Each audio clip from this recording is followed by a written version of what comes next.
और जब हम अपने प्रेमी को खो देते हैं, अपने जो जोड़ा है उसको खो देते हैं, तब उसकी याद सताती है। बाबा भोलेनाथ बड़े क्रोध में आए हैं, दुख में आए हैं कि मेरी पत्नी मुझसे अलग हो गई। बड़ा क्रोध किया है, तांडव कर रहे हैं। एक जटा तोड़ी, पत्थर पर मारी, और जैसे ही जटा को तोड़कर पत्थर पर पटका है, वीरभद्र का प्राकट्य हुआ है। बोले वीरभद्र महाराज की जय हो। दूसरी जटा ली है, पत्थर पर पटकी है, और उसमें 1000 योगिनियों से गिरी हुई भद्रकाली का प्राकट्य हुआ है। बोलिए भद्रकाली मैया की। और उनका दृश्य ऐसा है कि जीव खून रक्त की प्यासी है, जीव लबलबा रही है कि तुरंत रक्त आए और उसका पान करे। आदेश दिया है दक्ष प्रजापति के यज्ञ में जाकर विध्वंस मचा दो। विध्वंस मचाने के लिए वीरभद्र आए हैं, हाथ में खड़क लेकर। माता भद्रकाली आ रही हैं, 1000 भूतों से घिरी हुई, हुंकार आवाज निकाल रही हैं। खून की प्यासी या रक्त की प्यासी है, मस्तक पर चलती आ रही है। और जैसे ही वीरभद्र ने विध्वंस मचा दिया है यज्ञ में, और विध्वंस मचाकर दृष्टि गई है दक्ष प्रजापति की ओर कि इसी चीज से, इसी मुख से तूने शिव निंदा करी है, और जिसने शिव निंदा सुनी है सबका भक्षण किया है, सबका रक्त माता भद्रकाली ने पिया है। और बाबा वीरभद्र ने दक्ष प्रजापति को अपने खड़ग से उनका शीश उसी हवन कुंड में चढ़ा दिया जिसमें माता सती गई हैं, और ओम नमः शिवाय की ध्वनि लेकर उस शीश को चढ़ा दिया है। ओम नमः शिवाय, ओम नमः शिवाय, ओम नमः शिवाय।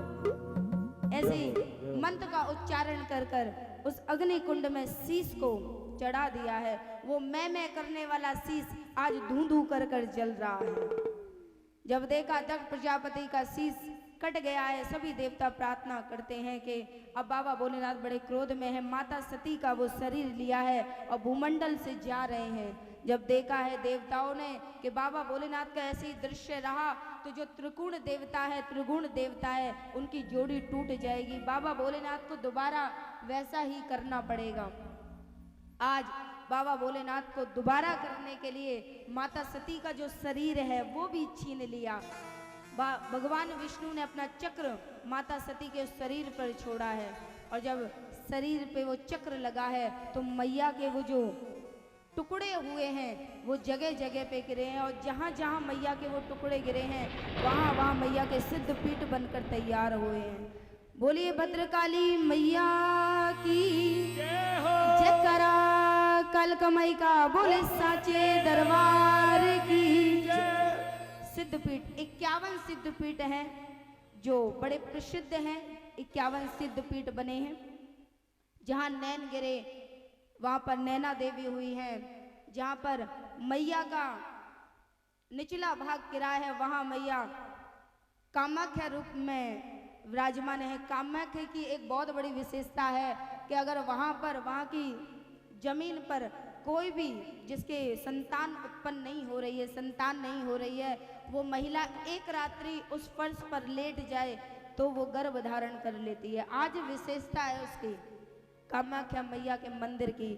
और वो रक्त से भीगा हुआ कपड़ा जिसको भी मिलता है, अगर वो घर में लाए तो कभी भी धन की कमी नहीं रहती। ऐसी वहाँ की विशेषता है, तो दर्शन अवश्य करें। ऐसे कहते हुए जब देखा है कि जब माता सती का वो शरीर भी छूट गया, बाबा भोलेनाथ बड़े रुदन कर रहे हैं। अब सभी प्रार्थना कर रहे हैं कि भगवान जो विध्वंस मचा कर गए हो, दक्ष प्रजापति का शीश काट कर गए, उसे दोबारा जोड़ने का प्रयास करें। सभी प्रार्थना कर रहे हैं।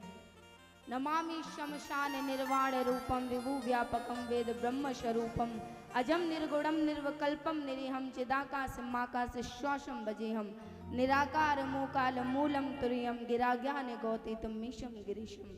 रामचरितमानस में स्तुति तुलसीदास जी महाराज ने की है। बड़ी सुंदर स्तुति ब्रह्मा जी ने अपने चारों मुख से करी है, विष्णु भगवान ने करी है। सभी देवता बाबा भोलेनाथ को बुला रहे हैं। बाबा भोलेनाथ बड़े भोले हैं, जगत के लिए हमेशा कार्य किया है। बड़े प्रसन्न हुए और बकरे का शीश काट कर लेकर आए हैं क्योंकि भैया ये मैं ज्यादा करता था, इसलिए इसे बकरे का शीश लगा दिया है। बकरे का शीश इसलिए कालका माता को बकरे का बलि इसलिए दी जाती है, और पूरी बलि नहीं दी जाती, कान काटा जाता है, और जो पूरा काटता है उस पर ज्यादा विशेषता है। मैया ने कभी बलि नहीं मांगी है, मैया कभी खून की प्यासी नहीं होती है, इस बात का ध्यान रखना। और जो बलि चढ़ाता है वो उससे बड़ा पापी है। मैया ने कभी बलि नहीं मांगी।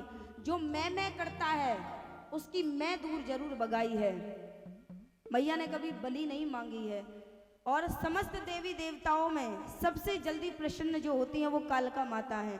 रुद्र जरूर इनका रूप इनका जरूर भयानक है, परंतु दिल की बड़ी सच्ची है, दिल की बड़ी, क्योंकि ये सिंदूर की देवी हैं और सती के सतीत्व को हमेशा बचाए रखती हैं, नारी को सुहागन बनाए रखती हैं। सुहागन हूँ सुहागन को ना कुछ चाहिए, पति की हो लंबी उम्र चाहिए। जीवन में सिर्फ यही मांगती है एक नारी दूसरी नारी से। तो इसलिए कलकत्ते की जो कालका मैया है वो सिंदूर की देवी है। इसलिए जितने भी प्रेमी जोड़ा मिलेंगे वो वहीं जाते हुए मिलेंगे, तो मैया सिंदूर दे दो, सिंदूर की देवी है। तो भैया आज मैया ने कृपा करी, बकरे का शीश लगाया है दक्ष प्रजापति पर। दक्ष प्रजापति को होश ठिकाने आ गया कि भैया बाबा भोलेनाथ ही सब कुछ है। काशी में आज भी आप जाएंगे, काशी विश्वनाथ में, तो जो विश्वनाथ के दर्शन है उससे पहले बकरे का वही दक्ष प्रजापति आज भी वहां पर तप करता है। उसकी मूर्ति भी है। मैं काशी विश्वनाथ में 7 दिन रहकर आई थी। बाबा भोलेनाथ भी सोच रहे होंगे रह दे के बार बार सुबह शाम इसी के दर्शन करने को मिल रहे हैं। हम सुबह शाम दर्शन कर रहे थे। बड़ी सुंदर नगरी है, आप अवश्य जाएं। वहाँ की एक विशेषता है कि वहाँ के अगर 2-3 किलोमीटर दूर भी किसी की मृत्यु हुई है तो वहाँ पर एक हरिश्चंद्र जी का घाट है। वहाँ पर उनको पंचभौतिक शरीर को वहाँ पे जलाया जाता है। तो हम पहली बार गए थे वहाँ पर, तो मैंने जब देखा किसी की शव यात्रा निकल रही है तो मैंने बोला भगवान इनकी आत्मा को शांति दे।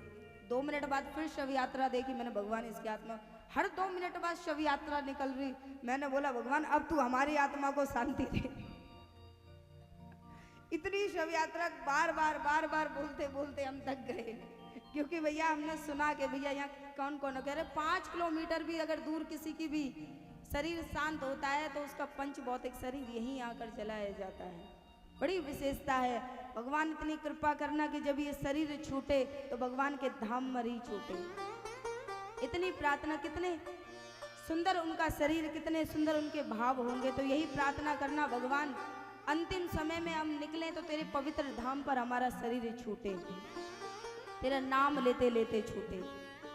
आगे जब देखा है कि बाबा भोलेनाथ फिर भी उदास हैं तो माता आदि शक्ति की प्रार्थना करी है। आदि शक्ति से कहा है कि मैया अब दोबारा जन्म लो और बाबा भोलेनाथ हमारी त्रिगुण जो मूर्ति है उसे दोबारा पुनः बनाओ। आज माता आदि शक्ति ने हिमाचल के यहाँ पर माता पार्वती के रूप में जन्म लिया है। बोलिए पार्वती मैया की जय हो। और माता पार्वती को अपना पिछला जो जन्म था सती का उसे याद था। माता पार्वती बचपन से ही बाबा भोलेनाथ की बड़ी प्रेम करती हैं, भक्ति करती हैं। माता पार्वती ने बाबा भोलेनाथ को पाने के लिए नंदा व्रत रखा है। नंदा व्रत वो व्रत होता है भैया बहुत कठिन। नंदा व्रत आपने देखा होगा, जब पानी की बूंद बरसात होती है, जो पानी की बूंद आती है एक पत्ते पर, उस पत्ते पे जब बूंद आती आती उसमें एक झाग का रूप ले लेती है। वो जो झाग होता है उसको पिया करती थी माता पार्वती, और उसके अलावा कुछ भी नहीं लिया करती थी। और नित्य प्रतिदिन ओम नमः शिवाय ओम नमः शिवाय अपने शरीर को जर्जर कर लिया शिव को पाने के लिए। अब देखिए बरसात होएगी, कब होएगी, कब जाकर वो बूंद आएगी, तब वो माता पार्वती पिएंगी। उसे कहते हैं नंदा व्रत, जो बहुत कठोर व्रत होता है।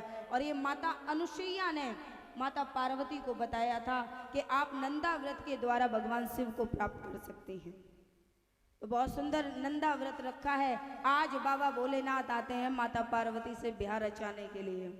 माता मैना है, माता मैना विचार कर रही है, बड़े प्रार्थना है हमारे मध्य में। बाबा भोलेनाथ की झांकी आ रही है, सभी दर्शन करेंगे।